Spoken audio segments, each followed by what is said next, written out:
اعوذ باللہ من الشیطان الرجیم۔ پناہ مانگتا ہوں میں اللہ کی شیطان مردود سے۔ بسم اللہ الرحمن الرحیم۔ شروع اللہ کے نام سے جو بڑا مہربان نہایت رحم والا ہے۔ دا باٹم لائن کے ناظرین کرام، السلام علیکم۔ محترم ناظرین، ہم اپنی آج کی ویڈیو میں حضرت سلطان باہو سرکار رحمت اللہ تعالی علیہ کی چند کرامات آپ کے سامنے پیش کریں گے جو یقیناً آپ کے لیے دلچسپی کا باعث ہوں گی۔ کہا جاتا ہے کہ جب حضرت سلطان العارفین حضرت سلطان باہو قدس سرا صوبہ ملتان سے متعلق دریائے راوی کے مشرقی کنارے پر جلال خان قوم ڈیڈا کے بسائے ہوئے قصبہ سردارپور میں سیر کرتے ہوئے آ نکلے اور شیخ جنید رحمت اللہ تعالی علیہ سے ملاقات ہوئی تو شیخ جنید رحمت اللہ تعالی علیہ نے آپ کی ضیافت میں درخت جنڈ کا پھل جسے سنگری کہا جاتا ہے اور شکل و صورت میں لمبا اور باریک ہوتا ہے اس کو پکانے کا حکم دیا۔ جب درویشوں اور خادموں نے پکا کر دیگ سے باہر نکالا تو حضرت جنید قدس سرا کے تصرف سے وہ پھل سوئیوں یعنی سیویاں اس میں تبدیل ہو گیا جو ملک ہند میں اکثر اہل اسلام عید الفطر کے دن پکاتے ہیں۔ پہلے انہیں جوش دیتے ہیں، پھر نکال کر ان پر گھی اور شکر ڈال کر کھاتے ہیں۔ وہ سنگری پھل سوئیوں میں تبدیل ہو گیا اور حضرت سلطان العارفین قدس سرا نے حکم دیا کہ چوہے کے بل سے چوہے کیر یعنی کہ چوہے کے بل کی مٹی اس کو لاؤ اور ان سوئیوں پر ڈال دو۔ وہ مٹی خدا کے حکم سے شکر بن گئی۔ نیز حضرت سلطان العارفین نے فرمایا کہ زمین پر جو بارش کا پاک پانی کھڑا ہے اس میں سے پانی لاؤ۔ جب لائے تو وہ پانی حکم خداوندی سے گھی بن گیا اور اس گھی کی بجائے ان سوئیوں پر ڈال کر ساری مجلس کو کھانا کھلایا۔ اس کرامت اور تصرف کا ماجرا شیخ جنید علیہ رحمہ کے خاندان میں مفصل مشہور ہے، واللہ عالم بالصواب۔ حضرت شیخ جنید علیہ رحمہ کے قریبی دوستوں میں شیخ کالو جو حضرت سلطان العارفین قدس سرا کے موتقد اور مرید ہوئے شور کوٹ میں آئے۔ جب سلطان العارفین کے مکان میں آئے تو حجرہ کے اندر سے ہو کی آواز سنائی دی۔ شیخ کالو زیارت کے لیے حجرہ کے اندر آئے، نگاہ کی تو کچھ نہ پایا، سوچ میں پڑ گئے۔ اتنے میں باہر سے ہو کی آواز آنے لگی۔ آپ باہر گئے تو کسی نے نہ دیکھا، پھر اندر سے ہو کی آواز آنے لگی۔ جب اندر جا کر دیکھا تو کچھ بھی دکھائی نہ دیا اور باہر سے ہو کی آواز آنے لگی۔ جب باہر جا کر دیکھا تو کوئی نہ تھا، پھر حجرے کے اندر سے اسی ہو کی آواز آنے لگی۔ شیخ کالو کئی مرتبہ اندر باہر جانے کے بعد خاموش کھڑا ہو گیا اور سوچ میں پڑ گیا۔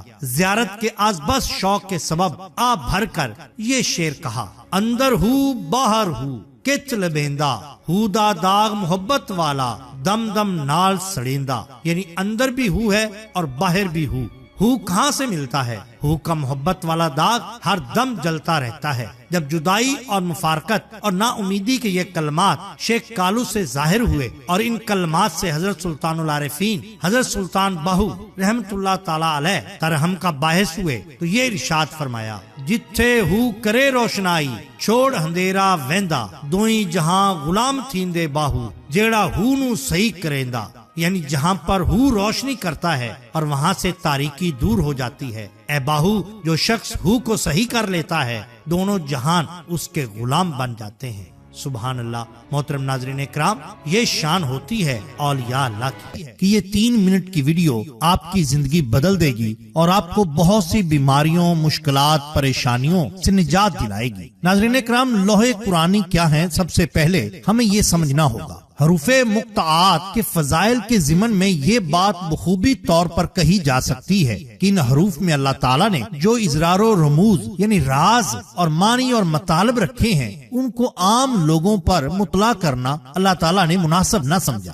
حروف مقطعات میں اللہ تعالیٰ اور رسول کریم صلی اللہ علیہ وسلم کے مابین راز کی باتیں ہیں جن کا علم سرکار مدینہ صلی اللہ علیہ وسلم کو مکمل طور پر تھا۔ اس کے علاوہ اللہ تعالیٰ جس کو چاہے ان کے اسرار و رموز سے آگاہ کر دے۔ حضرت عبداللہ بن عباس رضی اللہ تعالیٰ عنہ فرماتے ہیں کہ میں راسخین فی العلم میں سے ہوں اور جو لوگ متشابہات اور مقطعات کی تفسیر کے عالم ہیں ان میں سے ایک میں بھی ہوں۔ اللہ تعالیٰ علیم ہے، خبیر ہے، سب کچھ جانتا ہے، ہر چیز پر قادر ہے، مسبب الاسباب ہے، مطلق الرزاق ہے۔ قرآن حکیم کی سورتوں کے ابتدا میں متعدد مقامات پر جو حروف آئے ہیں جیسے الف لام میم یا سین کاف وغیرہ، ان حروف مقطعات کو عام زبان میں لوح قرآنی کہتے ہیں۔ اللہ تبارک و تعالیٰ نے ان میں بے پناہ اسرار اور راز چھپا رکھے ہیں۔ صحابہ کرام رضی اللہ تعالی عنہم اور بے شمار بزرگان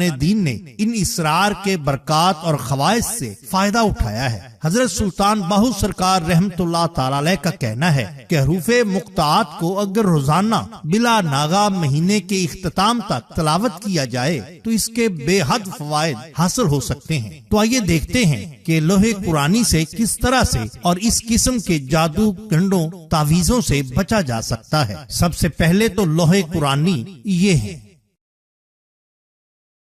کسی بھی بیماری میں یا عارضے میں مبتلا اگر کوئی شخص ہو تو سفید کاغذ پر عرق گلاب میں کسی بھی رنگ کی کوئی بھی سیاہی یا کلر ڈال کر یہ نقش جو آپ کے سامنے سکرین پر موجود ہے اس کو لکھے اور اس نقش پاک کو تعویذ کی طرح مریض کے گلے میں کسی بھی چیز میں ڈال کر باندھ دے، انشاءاللہ تعالی ہر قسم کے عارضے سے نجات ہوگی۔ اور اگر آپ کو یہ لگے کہ آپ کی بیماری کسی نے آسیب کے ذریعے، جادو تعویذ گنڈے کے ذریعے کی ہے تو اس کی شفا یابی کے لیے آپ باوضو حالت میں پانی پر سورہ فاتحہ، آیت الکرسی اور سورہ جن 72 کے شروع کے 5 آیات مبارکہ پڑھ کر دم کرے اور اس کے منہ پر چھینٹا مارتے ہوئے یہ نقش پڑھے۔ انشاءاللہ تعالی ہر قسم کا مرض جو آسیب، جادو، تعویذ، گنڈوں وغیرہ سے جڑا ہوا ہے رفع ہو جائے گا۔ یہ عمل 21 یوم تک کریے، انشاءاللہ تعالی اللہ رب العزت مریض کو شفائے کاملہ عطا فرمائے گا۔ اس کے علاوہ بھی اگر آپ کو کوئی پریشانی یا مشکل ہو تو ہر قسم کے قرآنی دم اور تعویذات کے لیے آپ کامنٹ سیکشن میں ہم سے رابطہ کر سکتے ہیں۔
What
ہم ہر ماہ لنگر غوثیہ قادریہ کا اہتمام کرتے ہیں، جس میں دوست احباب اپنی حیثیت کے مطابق حصہ ڈالتے ہیں۔ اگر آپ بھی لنگر غوثیہ قادریہ میں حصہ ڈالنا چاہتے ہیں تو درج ذیل نمبر پر صرف 50 روپے کا جائز کیش کرا کر حصہ ڈال سکتے ہیں۔ آپ کو ہماری یہ ویڈیو پسند آئی ہو تو لائک کیجئے، سبسکرائب کیجئے ہمارے چینل دا باٹم لائن کو، تاکہ ہم آپ کے لیے اور بھی بہترین ویڈیوز لا سکیں۔ اپنا، اپنے دوستوں کا، گردنوا کے لوگوں کا بہت خیال رکھیے۔ اللہ اور اللہ کے رسول صلی اللہ علیہ وآلہ وسلم سے بے حد محبت کیجئے۔ آپ کا بہت شکریہ۔